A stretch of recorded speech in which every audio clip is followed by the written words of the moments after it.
خلفائے راشدین جو ہیں ان میں آپ 4 شامل کرتے ہیں 5 شامل کرتے ہیں حضرت امام حسن؟ ہاں، امام حسن کا نام اس لیے شامل نام بولا نہیں جاتا ورنہ خلیفہ راشد ہیں، کیونکہ جو حدیث سفینہ ہے نا ابو داؤد ترمذی کے اندر کہ خلافت میرے بعد 30 سال رہے گی، اس میں وہ کہتے ہیں گن ابو بکر کے 2 سال، عمر کے 10 سال، عثمان کے 12 اور علی کے 6۔ علی کے 6 اصل میں علی کے 5.5 سال ہیں، 6 مہینے سیدنا حسن ابن علی کی خلافت ہے۔ وہ خلیفہ راشد ہیں لیکن وہ حضرت علی کی خلافت میں شامل ہے، اس لیے وہ اس کو ہم جس کہتے ہیں راؤنڈ آف کر کے 30 سال بولتے ہیں۔ امام ابن تیمیہ نے منہاج السنہ میں لکھا ہے کہ خلیفہ راشد 5 ہیں، ابو بکر، عمر، عثمان، علی اور حسن ابن علی۔ اچھا ٹھیک ہے، وہ بھی مانتے ہیں، اور انہوں نے لکھا ہے باقاعدہ نہ معاویہ کو خلیفہ راشد مانتے ہیں اور نہ یزید کو، یہ اسلام کے بادشاہ تھے۔ یہ تو اہل سنت کا متفقہ مسئلہ ہے، خلیفہ راشد نہیں ہے، خلیفہ راشد وہی ہیں۔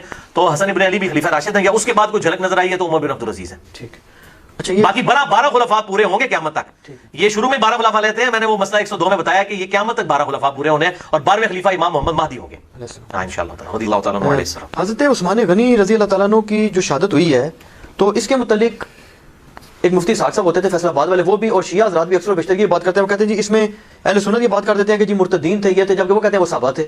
تو اس پہ تھوڑی سی روشنی ڈالیں کہ یہ ایکسٹریم باتیں ہیں دونوں۔ یہ جی بالکل پنڈورا باکس کھل جائے گا۔ مولانا اسحاق صاحب کے حوالے سے میں ایک بات عرض کر دوں کہ میں نے غدیر خون کی حدیث پہ 156 مسئلہ ریکارڈ کرایا، اس پہ کئی لوگوں نے کمنٹس کیا جی آپ نے پوری دنیا میں اہل حدیث علماء کو چیلنج کیا ہے کہ کسی نے ویڈیو میں کبھی غدیر خون بیان نہیں کیا ہے، تو مولانا اسحاق صاحب کرتے ہیں۔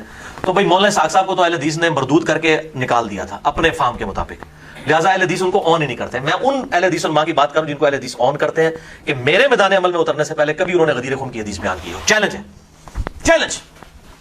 تو اکثر کو پتہ ہی نہیں، میں کئی فاروق تحصیل لوگوں سے پوچھوں ان کو پتہ ہی نہیں ہے، اور تعریف کی ہے انہوں نے، اہل حدیث علماء نے اپنی کتابوں میں تعریف کر دی ہے کہ قرآن و اہل بیت کو قرآن و سنت لکھ دی ہے، ٹھیک ہے، کسی نے آدھی حدیث لکھ دی ہے، میں نے مسئلہ 156 ریکارڈ کروا دیا ہے۔ سلفی یعنی اہل حدیث علماء کی غدیر خون کی حدیث میں تحریف کے اوپر پورا لیکچر میں نے 1.5 گھنٹے کا ریکارڈ کروا دیا۔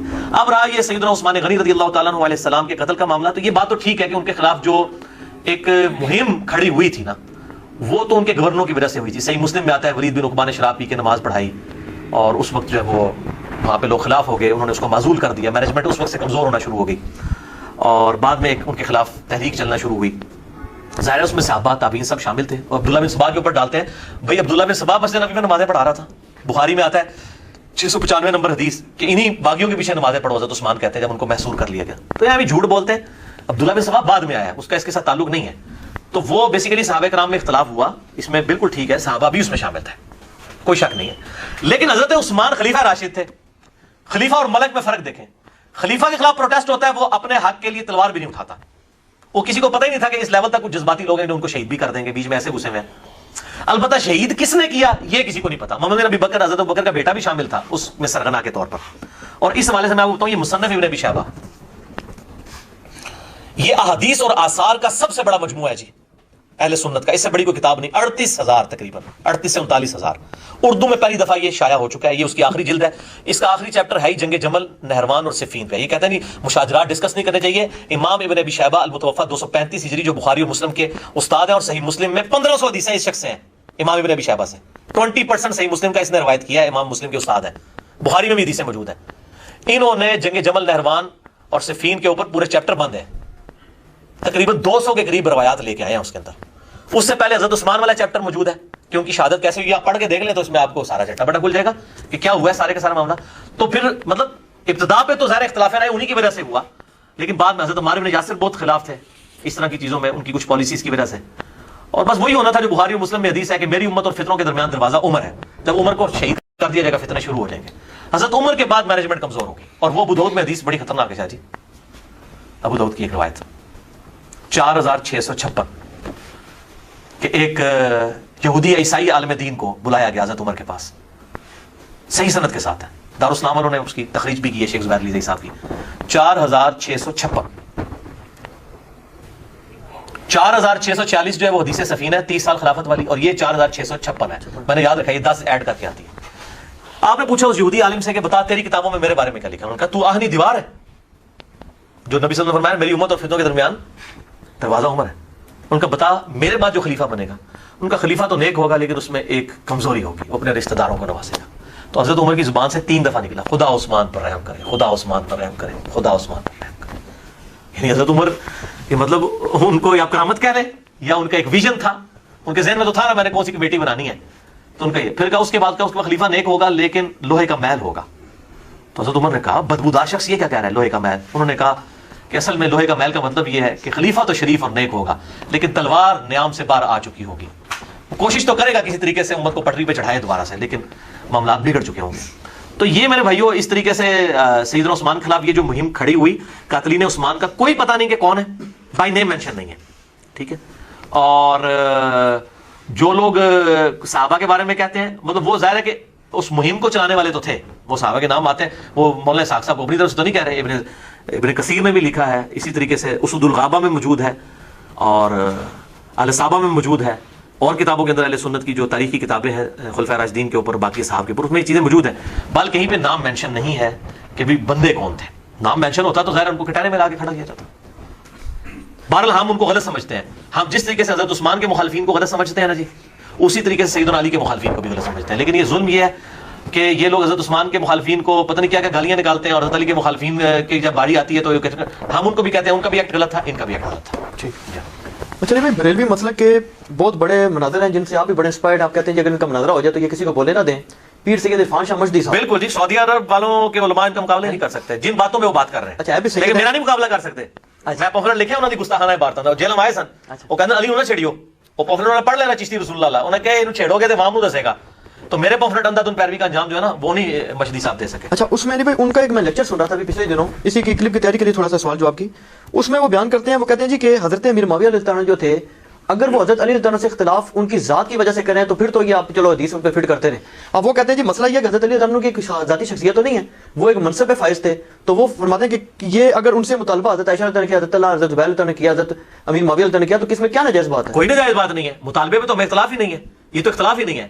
یہی تو مولوی روند ڈال دیتا ہے نا, بات کا رخ ہی بدل دیتا ہے, بات کچھ اور ہو رہی ہے, پھر اینالوجی بنانا شروع کر دیتے ہیں کہ جی وہ دیکھیں یزید نے اپنے دور میں حسین کے قاتلین سے بدلہ نہیں لیا تو حضرت علی نے لیا. بھائی حضرت حسین یزید کے دور میں شہید ہوئے تھے, حضرت عثمان حضرت علی کے دور میں شہید نہیں ہوئے. Point to be noted. دیکھو کیسی اینالوجی بناتے ہیں, حضرت علی کے دور میں سیدنا عثمان شہید ہوئے, وہ تو پہلے شہید ہوئے, جبکہ یزید کے دور میں حضرت حسین شہید ہوئے. کتنی یہ روند مارتے ہیں, یہاں بھی یہ روند مار رہے ہیں, یہ ناسبی جتنے یہ روند مارتے ہیں.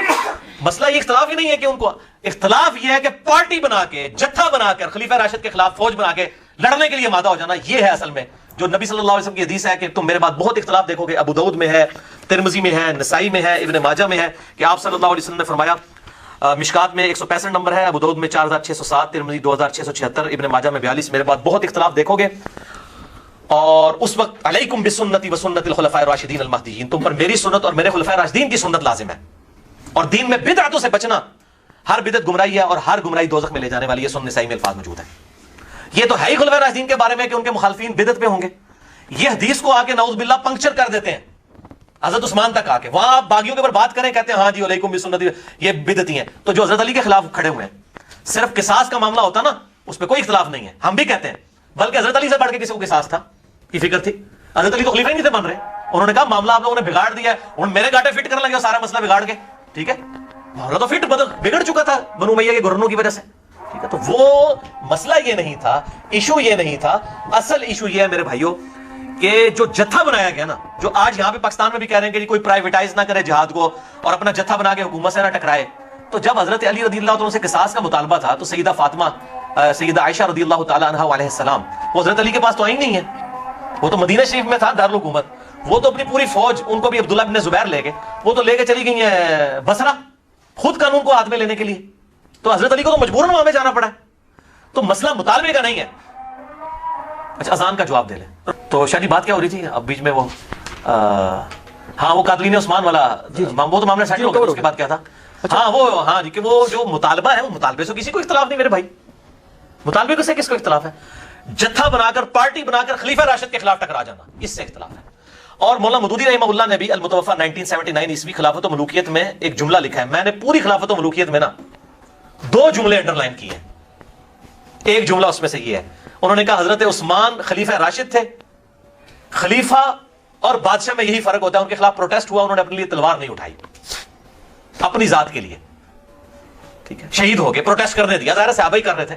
اگر کوئی شرارتی لوگ اور ہوتے تو وہ کہتے ہیں بارو کی تلے آنے دے بھرتی کر کے کرائے دے. ان کو بھی پتا تھا کون لوگ پروٹیسٹ کر رہے ہیں, لیکن ان کو یہ نہیں تھا اندازہ کہ یہ لوگ یہ کام ڈال دیں گے. اور دوسرے حضرت معاویہ کے دور کے اندر جو بندہ بھی اس طریقے سے پروٹیسٹ کرتا تھا اس کے ساتھ کیا ہوتا تھا. تو ان کا یہ خلافت و ملوکیت کا فرق ہے. دوسرا جملہ میں جو میں نے ان کا انڈر لائن کیا ہے وہ یہی ہے کہ اگر حضرت معاویہ بن ابی سفیان رضی اللہ تعالیٰ عنہ کی غلطیوں کو ہم غلطی نہیں کہیں گے تو ہم حق اور باطل, غلط اور صحیح کے معیار کو خطرے میں ڈال دیں گے. اتنے سافٹ الفاظ استعمال کیے انہوں نے. میں کہتا ہوں جی خلافت و ملوکیت سے سافٹ کتاب ہی کوئی نہیں ہے, اور اس کے اندر جو کمزوری تھی ہم نے پوری کر دی ہے اس پمفلٹ کے ذریعے. یہ جو پس منظر لکھتی ہے یہ زمین میں آپ سمجھ لیں اس کا نیکسچر ہے. باقی اس میں بھی جو مجھے اختلاف ہے مولانا مودودی سے, یہ آپ نے پوچھا نا اس مسئلے میں ساتھ, مجھے مولانا مودودی سے یہ اختلاف ہے خلافت و ملوکیت میں. جو انہوں نے کہا نا کہ حضرت علی نے جو قاتلین عثمان سے بدلہ نہیں لیا تو یہ ان کی خلافت میں جو مجھے یہ عہدے دیے, عہدوں کا بھی ذکر آتا ہے. عہدوں کا ذکر, میں بالکل اس چیز کو صحیح مانتا. اس معاملے میں مودودی صاحب کی تحقیق کمپلیٹ نہیں ہے, بالکل ایسا نہیں ہے. اگر یہ ڈیفینیٹ تھا پھر عہدے کو دینے تھے, انہوں نے سزا لینے کر دینی تھی, یہ بالکل غلط بات ہے. حضرت علی کی توثیق ہے, ٹھیک ہے نا, علی سے محبت نہیں رکھے گا مگر مومن, علی سے بغض نہیں رکھے گا مگر منافق. صحیح مسلم 240 نمبر حدیث. علی کی توثیق ہے ہر جنگ میں. آپ دیکھیں حضرت عثمان کے جو معاملات ہیں نا اس میں اس طریقے سے توثیق نہیں آئی ہے جو حضرت علی کی جگہوں پہ توثیق ہے. تو ہم نبی صلی اللہ علیہ وسلم کی غیبی خبروں کی بنیاد پہ کہتے ہیں کہ حضرت علی کا سٹانس ٹھیک تھا, اور چونکہ جھگڑا ہی حضرت علی کی جگہوں پہ بننا تھا اس لیے حدیثیں اسی کے اوپر میں نے 72 حدیثوں میں جمع کی ہیں. جنگ جمل کے اوپر وہ جو حدیث اتنی مشہور ہے مسند احمد کی کہ میری بیوی پہ کتے بھونکیں گے, ہو پہ اما عائشہ پہ بھونکے تو رونا شروع کر دیا. واپس جانے لگی تو ابن زبیر کے لیے اما صلح کے لیے لے کے جا رہے ہیں, بعد میں پوری زندگی روتی تھی, دوپٹہ دار ہو جاتا. ان کے الفاظ ہیں کہ میں نے نبی صلی اللہ علیہ وسلم کے بعد کی بدعت کی ہے. احدثہ کے الفاظ ہیں. اس کا کیا حوالہ ہے؟ یہ میں نے اس کے اندر لکھا ہے میرے بھائی. اچھا سر, آپ یہ پمفلٹ نہیں پڑھتے, یہ سمندر ہے. کئی لوگوں نے یہ پمفلٹ جو ہے اس کو سمجھا کہ شاید یہ اسی طریقے سے لکھ دیا گیا. میرے بھائی اس پمفلٹ کے اندر یہ حدیث جو ہے نا جی وہ المصنف ابن ابی شیبہ میں ہے 37,772. البانی صاحب صحیح کہتے ہیں اس کو, شیخ زبیر علی صاحب بھی, اور میں نے البانی صاحب کے پورے کامنٹس نقل کیے ہیں کہ حضرت عائشہ پوری زندگی شرمندہ تھی اس بات کے اوپر, ان کا دوپٹہ تار ہو جاتا تھا. اس کے کئی الفاظ تو بخاری میں کتاب الجنائز میں موجود ہے, میں نے اس کا بھی ریفرنس دیا ہے. تو وہ بعد میں شرمندہ رہی, حضرت علی نے ان کو معاف بھی کر دیا. حضرت طلحہ جنگ چھوڑ گئے, ان کو مروان نے قتل کیا, المسند الحاکم کی میں نے روایت ڈالی ہے. حضرت زبیر جنگ چھوڑ گئے, ان کو حضرت علی کے ایک فوجی نے جا کے قتل کیا, تو حضرت علی نے کہا میں تجھے دوزخ کی بات بشارت سناتا ہوں سیدنا زبیر کو. تو یہ لوگ تو جنگیں چھوڑ گئے تھے, ان لوگوں نے تو مطلب اسی تو جنگ جمل ہار گئے تھے نا یہ لوگ, ٹھیک ہے. تو جنگ جمل میں جو لوگ آئے, جنگ صفین میں, صفین کے بارے میں بخاری کی جو حدیث ہے جو شیخ زبیر صاحب کہتے تھے علی بھائی میں کہاں پڑھتا ہوں یہ حدیث پڑھتا ہوں بخاری 2812 کہ عمار کو وہ باغی جماعت قتل کرے گی, عمار ان کو اللہ کی طرف بلائے گا, وہ جماعت دوزخ کی طرف بلانے والی ہوگی. نعوذ باللہ. جنت اور اللہ کی طرف دونوں الفاظ ہیں, بخاری 2812, اور وہ دوزخ کی طرف. وہ کہتے ہیں میں اس کی کیا تعویل کروں. اب وہ تو آپ پتہ ہے مسند احمد کی اتنی روایتیں کہ کس نے, ابو الغادیہ نے شہید کیا جو کہ اصحاب شجرہ میں سے تھا, اور البانی صاحب نے اس کے اوپر کمنٹس کیے ہیں کہ کچھ لوگ کہہ رہے ہیں کہ خیر ہے اس نے کر دیا ہے تو اصحاب شجرہ میں سے بخشا جائے گا. انہوں نے کہا نعوذ باللہ, یہ آپ کیا کام کر رہے ہیں. نبی صلی اللہ علیہ وسلم تو اس کے بارے میں کہہ رہے ہیں مار کا مال لوٹنے والا اور جو ہے قتل کرنے والا دوزخ میں ہے. اس حدیث کو شیخ زبیر صاحب نے کھینچتان کے ضعیف ثابت کیا ہے, اور میں نے شیخ زبیر صاحب سے فون پہ بات کی, میں نے کہا شیخ صاحب یہ آپ نے یہ حدیث صحیح ثابت تو آپ سے نہیں ہوئی ہے, مجھے بھی تو علمی بحث پڑھ کے پتہ چل گیا کہ کمزور ہے. شیخ علی بھائی میرے تو 3 دن پسینے چھوٹے رہے ہیں اس کو ضعیف ثابت کرنے کے لیے. میں نے کہا کیوں؟ کہتے ہیں مسند ابو الغادیہ موجود ہے مسند احمد میں, ابو الغادیہ رضی اللہ تعالیٰ عنہ سے احادیث ہیں, تو میں نے ان کا دفاع کرنا تھا, تو میں تو اس حدیث کو کیسے صحیح مانوں. میں نے کہا دفاع ہم بھی رضی اللہ تعالیٰ عنہ کہتے ہیں, غلطی اپنی جگہ, ٹھیک ہے, لیکن تخصیص آ جائے گی. شیخ البانی نے حدیث حوض پہ سیدہ عائشہ کے جو معاملات ہیں لکھا, وہ کہتے ہیں مجھے حیرانگی ہے کہ شیعہ تو 12 کو معصوم مانتے ہیں نا, اور یہ سنی سارے صحابہ کو معصوم مان رہے ہیں, اور ان کو جو اس طرح کی بات کر رہے ہیں. مانے غلطی ہوئی ہے, سیدھی سی بات ہے, غلطی کا بیان جو ہے وہ کوئی گستاخی نہیں ہے. حضرت آدم کی غلطی کا بیان جو ہے اس کے بعد لعنت کرنا, سب و شتم کرنا. البانی سے بڑا کون ہے اہل سنت کی اہل حدیث, اور مجھے تو اب ڈر لگ رہا ہے, اور میں نے یہ پریڈکشن کر دی کہ اہل حدیث ان قریب اسے نکال دیں گے. میں نے شیخ البانی کو نام دیا دور حاضر میں اہل بیت کی محبت کا امام شیخ محمد ناصر الدین البانی المتوفی 1999 عیسوی. تو ان کا سٹانس ٹھیک تھا, مطالبہ کرنا چاہیے تھا. حضرت علی خود بھی اس حق میں تھے. حضرت علی اتنا عرصہ تک حضرت عثمان کو بھی سمجھاتے رہے. مسئلہ یہ ہے کہ جتھا کیوں بنایا. اب میں پوچھتا ہوں کہ حضرت عائشہ نے یہ سارا جب یہ تماشا ہوا جمل والا, اس کے بعد حضرت عائشہ کتنے سال زندہ رہی ہیں؟ 58 ہجری میں فوت ہوئی ہیں. یہ 37 ہجری کا واقعہ ہے, تقریباً آپ سمجھ لیں 20 سال تک. اس 20 سال میں کبھی اما عائشہ نے دوبارہ قتل عثمان کے مطالبے کا ذکر کیا؟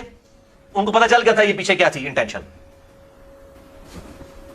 ادھر بھی صفین کے اوپر حدیثیں موجود ہیں, نہروان کے اوپر بخاری مسلم میں پورے چیپٹر ہیں کہ امت کے بہترین لوگ ہوں گے جو قتل کریں گے خوارج کو. حضرت علی کے پیچھے تو حدیثیں کھڑی ہیں, نبی صلی اللہ علیہ وسلم کی پریڈکشنز کھڑی ہوئی ہیں. لہٰذا حضرت علی کو تو سرٹیفکیٹ ملا ہوا ہے کہ ان کی جنگیں حق پر ہیں, بلکہ ان کو کیا سرٹیفکیٹ, صحیح مسلم کی حدیث علی سے محبت نہیں رکھے گا مگر مؤمن, علی سے بغض نہیں رکھے گا مگر منافق. ان کی محبت لٹمس ٹیسٹ ہے ایمان کا. مطالبے سے میں اختلاف نہیں ہے, جتھا بنا کے پارٹی بنا کے اس طریقے سے کرنا اس چیز سے اختلاف ہے. تو اس میں ریٹ آف دا گورنمنٹ تو قائم ہوگی. حضرت علی کی ذمہ داری تھی کہ جو جتھا بنائے گا, اور ایک اس ریاست سے جو 3 براعظموں میں پھیلی ہوئی ہے, ایک صوبے کا گورنر اٹھ کے جو ہے وہ ٹکراؤ کرنے کی کوشش کرتا ہے اور چند لوگ اکٹھے ہوتے ہیں, تو ریٹ آف دا گورنمنٹ تو قائم ہوگی. ان کو تو حدیثیں پتہ تھی. اور یہ جو حدیث ہے چھوڑ دیں, یہ حدیث جو مسند احمد میں موجود ہے، شعیب ارنوت بھی صحیح کہتے ہیں، سنن نسائی الکبریٰ میں موجود ہے، غلام مسلم صاحب خود صحیح کہتے ہیں اس حدیث کو کہ نبی صلی اللہ علیہ وسلم اپنی ایک بیوی کے گھر سے نکلے تو جوتی ٹوٹ گئی، تو آپ صلی اللہ علیہ وسلم نے اپنی جوتی اتار کے سیدنا علی کو دی، وہ گانٹنا شروع کر دی انہوں نے، نبی صلی اللہ علیہ وسلم تھوڑا آگے جا کے کھڑے ہو گئے کہ چلو علی کا انتظار کرو، اور اس دوران گفتگو کی حضرت ابوبکر عمر بھی موجود تھے، آپ نے کہا کہ دیکھو اللہ تعالیٰ نے مجھے دعوت حق دے کر مبعوث کیا، لوگوں نے میرا انکار کیا، ایز اے لاسٹ ریزارٹ مجھے قرآن کو منوانے کے لیے تلوار اٹھانی پڑی، اور تم میں سے ایسا بھی شخص ہے، ایسا خوش نصیب شخص کہ جسے مسلمانوں کو قرآن منوانے کے لیے، کس کو؟ مسلمانوں کو، نبی صلی اللہ علیہ وسلم نے خود سرٹیفکیٹ دے دیا ہے، خوارج بھی مسلمان ہی تھے، تعویل کی غلطی لگی ہوئی تھی، اہل جمل بھی مسلمان ہی تھے، اہل صفین بھی مسلمان ہی تھے، ہم ان کو کافر منافق نہیں کہتے، مسلمانوں کو قرآن منوانے کے لیے مسلمانوں کے خلاف تلوار اٹھانی پڑے گی۔ حضرت ابوبکر کہتے ہیں یا رسول اللہ میں ہوں، حضرت عمر کہتے ہیں میں ہوں، آپ نے فرمایا بلکہ وہ شخص جو میری جوتیاں گانٹ رہا ہے۔ صحابہ دوڑے نبی صلی اللہ علیہ وسلم کی بات سن کے حضرت علی کے پاس، اور کہا آپ کے لیے اتنی بڑی بشارت ہے کہ آن دی بیہاف آف پروفٹ آپ یہ کام کریں گے؟ حضرت علی مسکرا پڑے، صحابہ کہتے ہیں ہم سمجھ گئے کہ حضرت علی کو یہ بات پہلے سے پتا تھی کہ میں نے یہ کام کرنا ہے، اور پائی جی ڈیوٹی لا کے گیا نبی صلی اللہ علیہ وسلم خود، اور شک ہوئے گا کہ منو جمل کرنی چاہیے، صفین کرنی چاہیے، نہروان کرنی چاہیے، اس کے پیچھے تو نبی کھڑا ہوا ہے، تو یہ دھوکے دیتے ہیں، یہ روند مارتے ہیں، بھائی یہ دلائل النبوہ ہیں، نبی صلی اللہ علیہ وسلم کی نبوت کی خبریں ہیں، اور پھر یہ المصنف ابن ابی شیبہ سے لے کے آتے ہیں کہ سیدنا علی پچھتاتے تھے کاش میں جمل سے 20 سال پہلے فوت ہو گیا ہوتا، اور یار یہ دردناک چیپٹر تو پڑھو، وہ اسی طرح پچھتاتے تھے، وہ پچھتانا یہ نہیں ہے کہ مجھ سے غلطی ہوئی ہے، وہ پچھتاتے اس طرح جس طرح قرآن میں آتا ہے سورہ مریم میں کہ حضرت مریم پچھتاتی تھی، جن کے پاس حضرت جبرائیل خوشخبری لے کے آئے بیٹے کی خوشخبری لائے نا، سورہ مریم پڑھ کے دیکھیں، جس نے فرشتہ سامنے دیکھ لیا، اللہ کی بشارت دیکھ لیا، اب اس کو کوئی شک رہ گیا؟ بتائیں مجھے۔ اچھا اس کے بعد آتا ہے ان کو حمل ٹھہر گیا، وہ ایک درخت کے نیچے جا کے بیٹھی اور وہاں کہتی کاش میں بہت پہلے ہی مر کے مٹی ہو چکی ہوتی، نسیم منسیہ ہو چکی ہوتی، لوگ مجھے بھول چکے ہوتے، میں اس حالت پہ تو نہ پہنچتی۔ اس کا مطلب حضرت مریم کو شک تھا، جی ناسبیو، حضرت مریم کو اللہ اور جبرائیل پہ شک تھا، ان کو پتا تھا کہ اس میں جبرائیل کہتا ہے کہ آپ کے بیٹے کو ہم نشانی بنانے والے ہیں۔ یہ بحثیت انسان وہ انہوں نے دکھ کیا کہ ٹھیک ہے اللہ تعالیٰ نے مجھے چنا تو صحیح، لیکن ان کو ایک خدشہ تھا کہ اتنی بڑی ازمائش میرے اوپر آئی ہے، اس ازمائش سے میں کیسے نکلوں گی؟ لوگ تو کہیں گے یہ بچہ کہاں سے اٹھا کے لے، اس کی تو شادی نہیں ہوئی ہے، انسان ہونے کی حیثیت تو انسان کو پریشانی تو ہوتی ہے۔ نبی صلی اللہ علیہ وسلم نہیں پریشان ہوئے جب پہلی وحی نازل ہوئی ہے، بخاری اور مسلم میں آتا ہے، کبھی تاری ہو گئی، حضرت خدیجہ نے اڑا دیا، ورقہ بن نوفل کے پاس لے گئے، انسان جو ہے شریف النفس آدمی کے ساتھ یہ ہوتا ہے۔ تو حضرت علی جو ہے وہ حضرت مریم جو کہتی تھی میں نسیم منسیہ، کاش پہلے ہی مر چکی ہوتی میں، حضرت علی جو کہتے ہیں کاش پہلے مر چکی ہوتا میں، اس سے پہلے 20 سال پہلے، وہ اس لیے کہ علی کے درد کو سمجھے۔ واللہ میں اکیلے میں سوچتا ہوں مجھے حسین پہ اتنا رونا نہیں آتا جتنا علی کے اوپر آتا ہے۔ اس شخص کو دیکھیں جس نے سب سے پہلے اسلام قبول کیا، جامع ترمذی کی حدیث ہے زید بن ارقم سے کہ سب سے پہلے علی نے اسلام قبول کیا حضرت خدیجہ کے بعد، پھر زید بن حارثہ نے، اور پھر ابوبکر صدیق نے۔ یہ ترتیب ہے ان کی زمانی۔ یہ تو جعلی ہے نا جی، بچوں میں زید، عورتوں میں خدیجہ، تاکہ علی کا ٹائٹل چھین لیا جائے، یہ اس لیے کیا ہے، نہ علی نے کیا اسلام پہلے قبول۔ کتنی حدیث موجود ہیں المستدرک الحاکم کے اندر، سنن نسائی الکبریٰ کے چیپٹر خصائص علی کے اندر موجود ہے، جامع ترمذی میں موجود ہے۔ آپس میں تو اکٹھا تو نہیں کسی نے کلمہ پڑھا، آپس میں ترتیب موجود ہے۔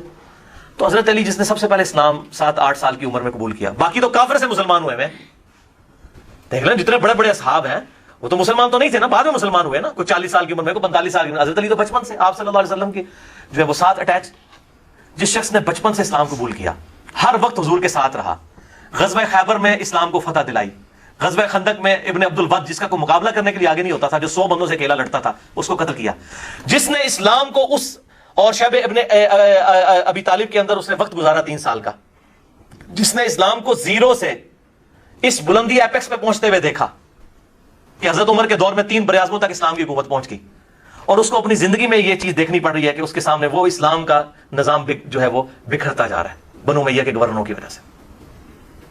حضرت علی نے بہت کوشش کی ہے، میں نے اس میں روایت ڈالی ہے مستدرک الحاکم سے اور سنن نسائی الکبریٰ کا چیپٹر خصائص علی، اس میں سے کہ نبی صلی اللہ علیہ وسلم فرمایا کہ اے علی، اگلی امتوں میں بدبخت سب سے بڑا وہ تھا جس نے قوم سمود کی اونٹنی کو قتل کیا تھا، اور میری امت کا سب سے بڑا بدبخت وہ ہے جو تجھے قتل کرے گا۔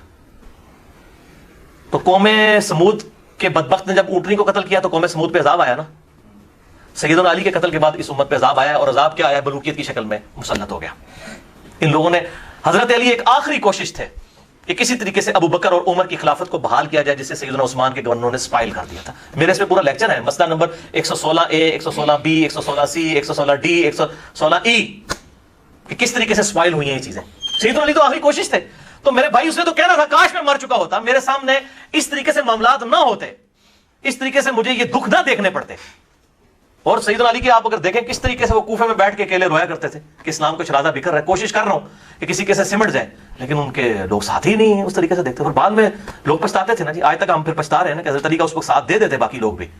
تو یہ جو انجن پٹری سے اتر گیا تھا واپس ابو بکر عمر کے ٹریک پہ آ جاتا. لیکن واللہ خیر الماکرین, اللہ کی خفیہ تدبیر ہے. اسی طریقے سے ہوتا ہے, انبیاء بھی دنیا سے گئے ہیں, انبیاء بھی شہید ہوئے ہیں, اور یہ معاملات ہوئے ہیں. اللہ تعالیٰ کی طرف سے یہ خفیہ تدبیر تھی, جو بھی آزمائش تھی, تقدیر کے معاملات ہیں. واللہ اعلم.